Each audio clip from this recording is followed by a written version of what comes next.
Percent of those yet to register are aged under 34. Joining us now is Rachael, a university student, founder of the website Voting Counts, which helps young people become more engaged with politics. Morning to you. Morning. You're clearly engaged, and you'd like other people to be engaged as well. Why is it important to you?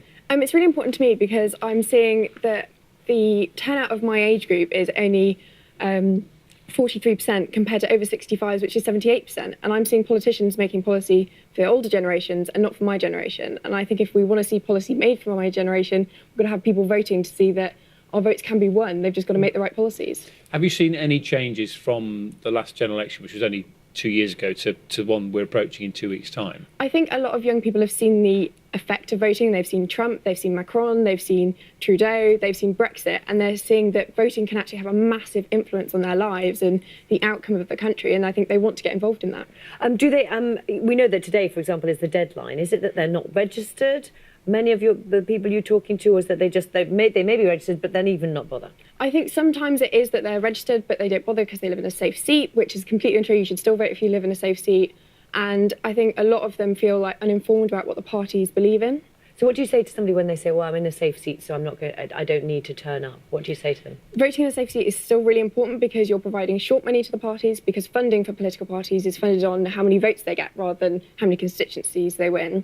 It also means that you're not giving up, because if you just simply give up, then change will never happen. And also, it's really important to up the demographics. So even if your candidate doesn't win, you're still upping your demographic turnout. The other thing you often hear, isn't it, is that lots of people say they're all the same. It doesn't make, whoever I vote for, it doesn't really make a difference.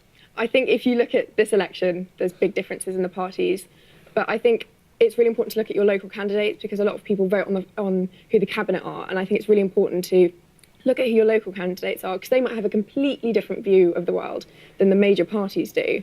But I think you should just look at who your candidates are. Who do you think is going to represent your area with the best interests? Do social media campaigns make a difference? I've seen a lot on Snapchat and Instagram and lots of posts on Twitter and Facebook as well, trying to engage and talk about the importance of voting. Does that have any sort of impact, do you think? I think it does. I think it reminds people that there's an election happening, because sometimes I think with the council elections, people just forget they're happening and just don't get involved.